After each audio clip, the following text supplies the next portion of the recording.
Yeah, I'll react to that, sure. Okay. Sometimes it's best when I just sit down and go rather than like, all right, get the video ready and everything and think about what I'm anyways. Preemptive like, hi guys. Geography Now, Portugal. Let's do it. Awesome channel. The original link to which to the video is at the top of the description, right below that. Link to the Discord. Would love to have you. My name is Connor. If I didn't say that already, let's go. Portugal. Some countries try to fight the ocean. Others are afraid of the ocean. Portugal practically wants to live in the ocean. If they had gills, they'd sell their land and build an Atlantis. Welcome to the powerful little sailor of Europe. It's time to learn geography now! Hey everyone, I'm your host Barbs. This episode couldn't have come at a better time because I literally just got back from a trip to Portugal with my mom. I met tons of you guys, the Portuguese geograpeeps, and little side note... Hey everybody, this is João. He is a native Portuguese person. He'll be coming in and out of this episode explaining things about Portugal. So, say hi. Hi! Anyway, let's look at the globe now, shall we? You know those surfing video? You ever type in surfing video like biggest waves? Those are in Portugal, I believe. Unless you don't know what I'm talking about, but aren't there super giant waves? Portugal is sometimes called the door to Europe. It's the start to the mainland. The Portuguese are ocean people. They need to be close to the sea. They get uncomfortable without it. With that in mind, their country is pretty ideal for them location-wise. Portugal, the rectangle-shaped country, is located at the very end of the Iberian Peninsula, surrounded by Spain on all three sides, as well as two island regions in the Atlantic. They have the westernmost point of continental Europe, Cabo da Roca, and the westernmost point of Europe's domain, the island of Santa Cruz das Flores. Important note, Portugal has one of the oldest borders in Europe and one of the oldest in the world, very much thanks to this treaty signed between... Oh, I gotta go back 5 seconds. I don't know how Spain and Portugal were able to keep so cool for so long, being kind of... I'd figure maybe Spain would take over. I don't know.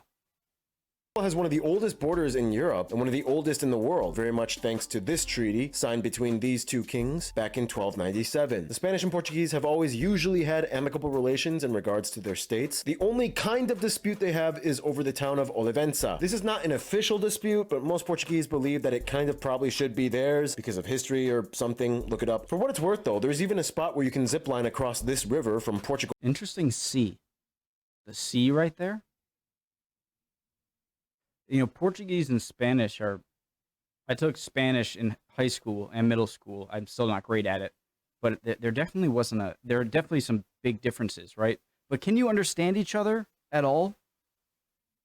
Or something, look it up. For what it's worth though, there's even a spot where you can zip line across this river from Portugal into Spain and travel forward 1 hour in time because for some reason Portugal decided to follow the UTC +1 zone instead of +2 like Spain, meaning that even though Galicia is on the same longitude, they are 1 hour ahead. Anyway, that's the same with France and the UK, right? Like France is 1 hour ahead, even though they're... The country is divided into 18 districts and 2 autonomous regions, the Azores and Madeira Islands. These 2 island regions give a huge boost to Portugal's exclusive economic zone by over 1.7 million square kilometers, making it the 3rd largest EEZ in the EU and the 20th in the world. The capital is Lisbon, and of course it holds the largest airport, Lisbon International, as well as the largest shipping port, the Port of Lisbon. The 2nd largest city is actually Sintra, followed by Vila Nova de Gaia. However, Porto actually holds the 2nd busiest airport, and Faro in the south rounds out for 3rd place for airports as well. Remember, even though these little uninhabited guys known as the Savage Islands are closer to the Canary Islands of Spain, they actually belong to Portugal and make up the southernmost part of Portugal's domain. One of which right here, Pontina, is actually a self-proclaimed micronation purchased by some art teacher dude who bought it and then later claimed independence from Portugal in 2007. Keep in mind, these overseas regions, in addition to the Canary Islands and Cape Verde, are part of a larger oceanic region known as Macaronesia, not to be confused with Micronesia, which is... Guys, that's the Western Sahara, right? Right next to the... Actually, that's Morocco. I think that is. And no one really lives there. It's just, like, it's not even a country. Off topic. part of a larger oceanic region known as Macaronesia, not to be confused with Micronesia, which is halfway across the world. Yeah, that Micronesian island thing, that's a weird one. Look it up. They kind of have all they need in that small space as long as they have the largest portion of the Atlantic coast on the Iberian Peninsula. This is kind of what allowed them to become the front runners in the age of discovery and European expedition years. Most of the first and famous explorers you've probably already heard of, Magellan and Vasco da Gama, they come from Portugal. Ahem. Yeah, you guys took the Arctic and Vinland like hundreds of years earlier. For what it's worth though, it's important to note that historically, not only were the Portuguese the first to kick off the age of exploration with the first discovery at the... Question. The reason people don't give like Leif Erikson or Vikings credit for discovering America is because they didn't realize it was America? Is that the reason, I think? Yeah, you guys took the Arctic and Vinland like hundreds of years earlier. For what it's worth though, it's important to note that historically, not only were the Portuguese the first to kick off the age of exploration with the first discovery at the Azores and Madeira Islands, but they also had a vast empire at one point expanding across 5 continents as far as East Timor to Brazil and everything in between. Japan. The problem was, with the exception of Brazil, Angola, and Mozambique, the Portuguese really only kind of maintained numerous ports and coastal colonies that didn't encroach far inland with the connecting land masses. Their love of the ocean kind of ended up diminishing much of their land claims, and the majority of the ports were either fought over and lost or sold to other colonial powers of the 18th and 19th centuries. Nonetheless, outside of the sovereign Portuguese-speaking countries today, you will see small remnants of Portuguese influence in places like China's special autonomous region of Macau, with its Portuguese-named streets, and the churches and culture of areas like Goa, as well as Daman and Diu in India. Anyway, this segment is getting kind of long. Here are some places of interest that you guys, the Portuguese people, suggested we mention in this episode. They have 17 UNESCO heritage sites. Many of them are famous monasteries or churches or sanctuaries. Sintra has that cool national palace thing, and this grotto palace. Guimarães has that castle where Portugal kind of started. Ericeira is like the best surfing. That looks like such a... That's beautiful. I don't know, something about that I really like. Guimarães has... And that just looks like you're... Like, if you looked up castle in the dictionary, I feel like that would just be the picture. Has that castle where Portugal kind of started. Ericeira is like the best surfing spot. Pretty much the entire city of Porto with its colorful neoclassical and Baroque charm. They also have the coolest bookstore ever and the most beautiful McDonald's. Those boulder homes in Monsanto. The castle of Óbidos. Évora has like the best historic sites and even a Portuguese Stonehenge. The Coa Valley rock art sites. The world's shortest international bridge with Spain. The cemetery of Anchors. The Monte Penedono Dolmen. Pretty much everything on Madeira Island with its beaches and botanical gardens, the museums. This one is even dedicated. By the way, every McDonald's I've been to, or most in Europe, was far better than any American one. I just wanted to point that out. Thing on Madeira Island with its beaches and botanical gardens, the museums. This one is even dedicated to Ronaldo. Lisbon has so many sites like the Belém Tower, the Jerónimos Monastery, and every year there is a huge pilgrimage to the town of Fatima, one of the holiest sites in Portugal. Yeah, and that's the thing about Portugal. Like, once someone finds a cool hidden natural spot, it usually gets exposed and invaded fast. And speaking of nature, that brings us to... volcanoes. Now, as mentioned, Portugal is an ocean-loving country that loves the sea and water. Nonetheless, the actual people do need to kind of live on land and like grow food on it and stuff. So yeah, this is how you break it down. Portugal's land makeup, of course, is made up of the 2 main parts that fall under Portuguese sovereignty: the continental Portuguese landmass on the Iberian Peninsula and the 2 island regions of the Azores and the Madeira Islands. The continental part of Portugal is located on the Eurasian plate, close to the convergence of the African plate. Geologists speculate that there could be a newly emerging rift which could explain some of the seismic activity, such as the Great Lisbon earthquake of 1755 that nearly destroyed the entire city on All Saints' Day. Look it up. Anyway, the northern parts are generally more mountainous and hilly, with 2 main mountain... All Saints' Day. Doesn't that have another name? All Saints' Day. Am I just imagining things, or is that... Is there another name for that, or am I just...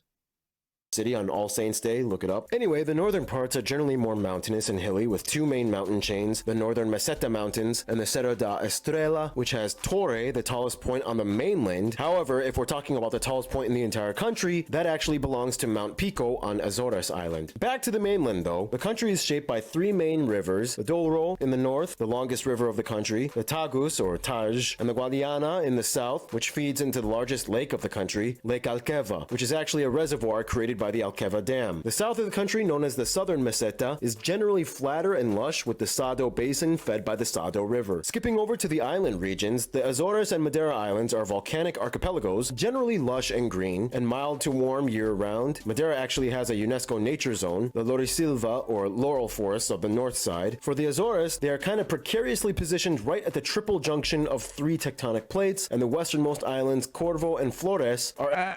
I know, maybe I'm sure he'll get into it, but what are we talking, like, how hot does it get at its hottest in summer, and how cold does it get? Like, does it snow anywhere in Portugal, maybe at the higher places, or is that not happen? Actually, I'm just wondering, like, the temperature range. Located in the North American plate. And the westernmost islands, Corvo and Flores, are actually located in the North American plate. They are beautiful green islands that actually kind of resemble the Irish countryside with farm plots dotted everywhere. This island chain is also the only part of Europe, if you don't consider the Caucasus part of Europe, where tea can be cultivated naturally in its environment. Phew, that was pretty compact in detail. And we didn't even get to talk about all the cool stuff like the cave beach of Benagil, or this tidal pool, or that place where the largest wave ever was surfed by the... This is what I'm talking about. Of Benagil, or this tidal pool, or that place where the largest wave ever was surfed by that dude. Whoa, that was Portugal? Yes, it was. Look it up. In the meantime, you know the deal. I take my triple shot of espresso break, which means Noah comes in to fill in for the rest of this segment. Did somebody say Keith? No. I believe he said Noah. For one, they are masters of making anything out of trees, as over a third of the country is forested mostly with oaks, pines, and eucalyptus. Such Portuguese companies like the Navigator Company are world-renowned for paper products. And Amorium is the world's largest cork producer, in Portugal being #1 in cork production in general. You will see tons of stuff around Portugal made of cork. Cork purses, cork shoes, cork notebooks, cork everything. And they love their wine, with port, rosé, green, and Madeira wines being some of the most popular types. Portugal is home to many animal species as well. In the continental side, you will find mammals like wild pigs, wild goats, hares, foxes. The unofficial national animal, though, or at least a common national symbol, Rooster? would technically be the legendary mythical Barcelos rooster. They're Europe's top France? seafood consumer per capita and usually in the top 4 worldwide. And of course, brings us to the final segment. Japan's got to be #1, or Philippines, Indonesia. Capita and usually in the top 4 worldwide. And of course, brings us to the final segment, food. Some top notable dishes you guys, the Portuguese geography suggest we mentioned include things like the most iconic national soup, caldo verde. These two sandwiches are probably the most popular ones. Pastéis de nata. And finally, with seafood, they have everything from cuttlefish, crabs, shrimp, spiny lobster, barnacles, mackerel, lamprey, sea bass, clams, oysters, periwinkles, scallops, sardines. Dude, the Portuguese make the best octopus I ever had in my life. Fun fact, the Portuguese actually introduced samosas to India, tempura to Japan, and Ever had in my life. periwinkles, I just imagine him off camera chilling and just remembering that and jumping on camera. sardines. Dude, the Portuguese make the best octopus I ever had in my life. Fun fact, the Portuguese actually introduced samosas to India, tempura to Japan, and England probably wouldn't have tea if the Portuguese hadn't traded with China. And Samosas are a Portuguese thing. Oh. of course, the most popular dish of Portugal, often seen as the national dish, bacalhau, which is salted cod, deliberately preserved and soaked before cooking. Interestingly enough, cod isn't even commonly caught off their coast, so they have to resort to importing it usually from the North Sea. Their national dish isn't even really found naturally in their own country. But what does occur naturally in Portugal are the Portuguese people. Let's meet them, shall we? Thank you, Noah. Keith again. Art, take care of this. Where am I going? Oh! You're welcome. Now, I asked João to describe the Portuguese, and here are some things he said. Desenrascanço. It's like a resourcefulness of ways. So if you give us like a desenrascanço. There is. Now, I asked João to describe the Portuguese, and here are some things he said. Desenrascanço. There is. It's like a resourcefulness of ways. So if you give us like a corkscrew and a frisbee, we'll give you a scooter. Another one is estar com os azeites. Work with when what you someone is really grumpy or in a real bad mood. To sum it up, that Estar com os azeites. On the Corkscrew and a frisbee, we'll give you a scooter. Another one is estar com os azeites. stars kunzes ice. There's something about Portuguese that it almost has a like a Balkan Eastern European sound to it sometimes to me. Maybe I don't know why.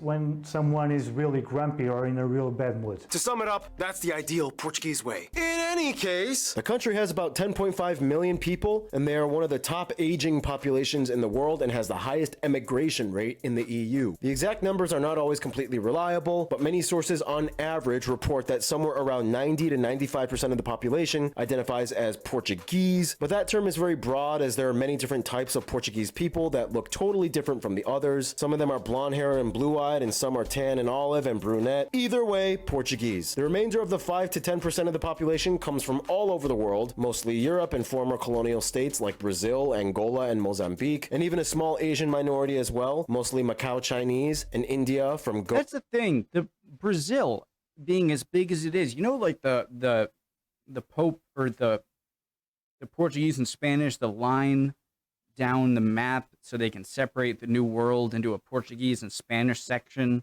so they don't get mad at each other. And it seemed like the line only cut off like a little bit of Brazil, but Brazil goes all the way west as it does. Anyways. Goa and Damam and DU. they use the euro as their currency, they use the type C and F plug outlets, and they drive on the right side of the road. Now, of course, in Portugal, the official language is Portuguese, a Latin-based Romance language. It's actually related to the Galician language in North Spain, and usually the two can pretty much understand each other. And weirdly enough, Galicians and North Portuguese people have Celtic roots. The Visigoths or Ostrogoths? Visigoths. We'll talk more about that in the Spain episode. But anyway, Portugal also technically has a second regionally official language, Mirandese, which is only spoken by about 15,000 people in 2 municipalities of the northeast region. But otherwise, okay, just being straight up, Portuguese is the most difficult Latin language for me personally. But after spending some time in Portugal, I figured out a shortcut if you want to learn how to speak Portuguese. Here's how you do it. Step 1, be Russian. Step 2, get drunk. Step 3, try to speak Spanish.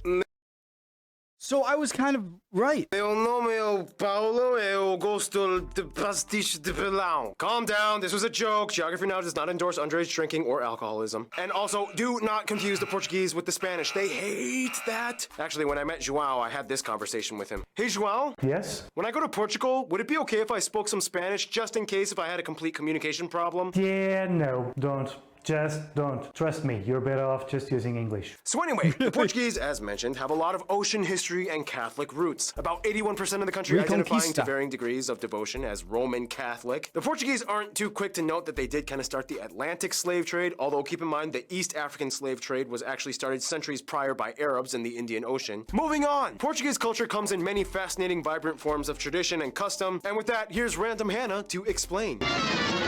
Portugal today is a very distinct nation, but if you dig close, you can see the layers of influence from groups like Phoenician, the Celtic, Germanic, Visigoth, Viking, Sephardic, Jewish, and Moorish people. Yeah, even Vikings. And don't you forget it. Of course, as intrepid maritime folk, the Portuguese were the first to invent galleon ships that launched off the age of discovery for Europe, post-Viking. That's huge for me. I always love the transition of ships throughout history from like the ones you see in ancient Rome that kind of have look like what the ancient Egyptians kind of used. And then boom, they look like this and they're built to be on the ocean and have all of these sails and riggings and cannons and stuff. And so they kind of started that. That's awesome. Portuguese were the first to invent galleon ships that launched off the age of discovery for Europe, post-Viking era. With that, they also created the first forms of Western-style nautical cartography and navigation. It would later be taught and used across the continent. One guy even tried to pioneer one of the first airship designs. Although Portugal may not be well known for their painters or first airship designs. Although Portugal may not be well known for their painters or graphic arts, I mean, this dude went crazy and burned every single one of his paintings except one. They definitely have a tradition of three-dimensional Smart. puts it up in value. Not a bad idea. Expression that dates back centuries. Except Sorry. one. They definitely have a tradition of three-dimensional expression that dates back centuries. Distinct Portugal styles include things like Manueline architecture of the 16th century, and even today, people like Bordalo II continue the tradition of three-dimensional art. Fun fact, you can probably guess a home is Portuguese if the exterior walls have tiles on them, and often blue pattern tiles. They have their own unique Portuguese sport, where you have to knock off a pin with metal discs in varying weights and sizes. Nonetheless, no shocker, soccer or football is the most popular sport, with their oldest club dating back to 1893 in Porto. Their national team has consistently ranked high in FIFA standings. We all know Ronaldo is the most mainstream, noteworthy face of Portuguese football today. I mean, the guy has multiple statues of himself. The legendary Eusebio is considered one of the greatest football icons of all time and the symbol of the nation's sport. Festivals, of course, adorn the entire nation from north to south, many rooted in Catholic tradition. June is a huge month where the Festival of the Three Saints take place all over the country, honoring St. Anthony, John, and Peter, where there's a lot of wine and sardines with fireworks. There's also many unique regional festivals like the Festa de Coco, in which they do fun dragon slaying performances. There's the Lazarine Carnival, one of the only places where Celtic rituals can be seen. Anyways, the festivities are usually filled with music, which I guess means we're moving on to Keith's segment. All right. Starting as early as Gregorian chants in the medieval ages, evolving into the classical era, and eventually winning Eurovision, Portugal has had lots of musical accolades. And there's a certain word that kind of describes the overall feeling of Portugueseness when it comes to music. Saudade. Saudade. Translates to something like a sense of melancholy and longing, as if something were missing. Whoa.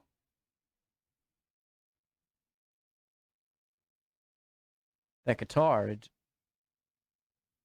to something like a sense of melancholy and longing, as if something were missing. This type of mindset is one of the key elements that inspired the most famous of all Portuguese musical genres, fado. It's even listed as a UNESCO heritage trait. The most recognizable name with fado being Amália Rodrigues. Listen to it and see what you think. Portuguese have their own version of guitars, drums, accordions, even bagpipes. The ukulele from Hawaii was actually introduced from the Portuguese migrants, mostly from the Azores and Madeira Islands, where my ancestors are actually from. Fun fact. Today, the Portuguese music scene has islands, actually introduced from the Portuguese migrants, mostly from the Azores and Madeira Islands, where my ancestors are actually from. Fun fact. Today, the Portuguese music scene has everything from mainstream hip-hop, rock, pop, metal, Moonspell being one of the more popular metal bands from Portugal. One time I saw Moonspell at, I think it was Ozfest. I don't remember. Moonspell is awesome. And thank you, Keith. All right, and with that, we got to move on to the incredibly condensed history section. Proto-Iberian cultures, Indo-European migrations. Move on to the incredibly condensed history section. Proto-Iberian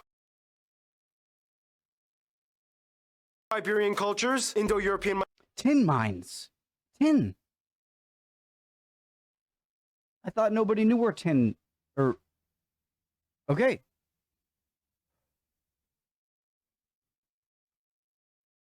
Oh, never mind.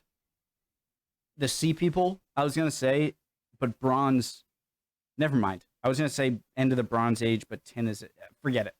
Iberian cultures, Indo-European migrations, Atlantic Bronze Age, Lisbon founded, Phoenicians, Proto-Celts, Rome comes in, Christianity, persecution of Christians, Visigoths, Vandals, Moors, Muslim Islam. years, Vikings come in briefly from the north parts, fighting, blah, blah, blah, they get their first king after independence from Leon, uninhabited Madeira and Azores Islands discovered, Age of Discovery kicks off, Atlantic slave trade, colonies established, Inquisitions, Great Earthquake of 1755, Napoleon years, First Constitution, last monarch deposed, Republic, Napoleon World War years. 1755, Napoleon year. Wellington. Never mind. All right. First Constitution, last monarch deposed, Republic, World War I, joins Allied forces, World War II, gets messy, Salazar begins his reign, colony wars in Africa, colonies gain independence, but Timor is still on hold, new Constitution, joins EU, World's Fair Expo, releases Macau, releases East Timor, hipster shops and trendy yet pretentious warehouse district cafes open up, and here we are today. We asked you guys for a list of some of the top notable people from Portugal or of Portuguese descent, and they include people like Prince Henry the Navigator, even though he never really did journey exploring himself. Bartolomeu Diaz, Vasco da Gama, Ferdinand Magellan, these athletes, these two popes, Nobel Prize winner in medicine Egas Moniz, the greatest writers Luis de Camões, Fernando Pessoa, and Jose Saramago, Daniela Rua, Carmen Miranda, Maria Joao Pires, Sara Sampaio, Paula Rego, and some American and Canadian celebrities that have Portuguese descent include Nelly Furtado, Shawn Mendes, one of my favorite animators, J.G. Quintel, even Tom Hanks, and this guy, I guess, you got Portuguese, right? Yeah, totally, man. Great-grandfather was actually born. He was born in the Madeira Islands. Keith Everett. Well, as you can see by now, with their bold exploring roots, Portugal has definitely left its mark on the world. And with that, we move on to see how the mark has impacted their relationships to others around the world. Yeah, Portugal is kind of like the smallest nation that left the biggest legacy. Over 30 times more people than the population of Portugal across the world speak Portuguese than in Portugal. For one, they have the longest official alliance between two countries on Earth with the UK. Forged in 1373, they have been working alongside the British for a long time. And Dang it. I knew that, and I was going to mention that earlier to sound smart. And now I regret it, and no one's going to believe me. Earth with the UK. Forged in 1373, they have been working alongside the British for a long time and have developed numerous bilateral policies and trade deals. Long story short, the Portuguese introduced tea to the British, and the British helped them get cod. For France, Portugal is kind of like the lean Latin boy next door who keeps trying to flirt with France, even though she's kind of dating Germany. There are more Portuguese people living abroad in France than any other nation. Oh, present day. I was going to say. Even though she's kind of dating Germany, there are more Portuguese people living abroad in France than any other nation at about 2 million. What about the Portuguese US? love the French. They enjoy the laissez-faire culture. I'm from Rhode Island, okay? There's a large Portuguese population here. Southern New England. Not everyone knows where Rhode Island is. It is a state, believe it or not, the best state. And a lot of Portuguese heritage here. Culture and charm and have integrated very well into French society. The Portuguese were the first Europeans to have encountered the Japanese, and much of the historical interaction reverberates to this day culturally. I mean, they founded the port city of Nagasaki, and even the word arigato is derived from the Portuguese word Nagasaki. obrigado. Even when Japan was isolated, they traded for centuries, only with the Portuguese. Even though things got messy in the 60s and 70s, I thought that was the Dutch.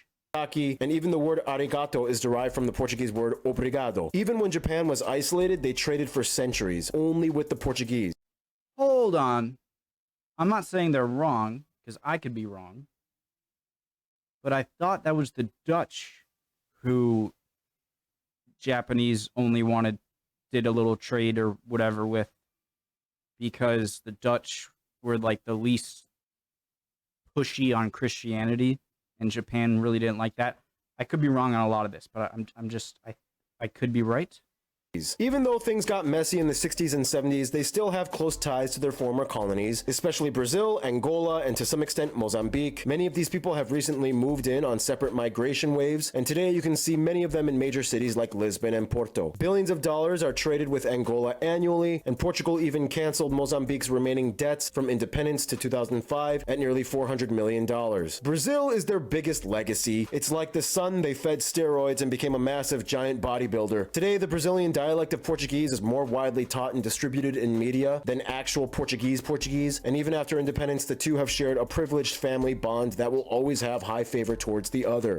Still don't get how they got all that land. It was like a slice like this, like, and Spain got like everything else. But okay, I was also gonna say, I feel like Namibia and Angola are, like, compared to a lot of other African countries, are doing okay, are doing pretty okay right now. Or I don't know. For what it's worth, though, when it comes to their best friend, most Portuguese might begrudgingly hate to admit it, but they kind of, at the end of the day, will always walk side by side with their oldest friend, Spain. Portugal was actually the first nation that fully emerged out of the Iberian Peninsula back when Spain was a bunch of disjointed kingdoms. Since then, they've been rivals and adversaries. During colonial years, they competed to see who could take over the Americas better. They've had centuries of conflict and treaties, alliances, unions, arguments, but in the end, they just have that Iberian culture and Latin root that ties them in so closely as brothers. In conclusion, We say that we like to keep things moderate and simple, but Imagine how powerful the Iberian Peninsula was. You know, Portugal and Spain.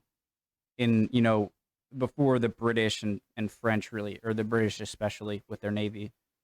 But in the time, you know, 1600s.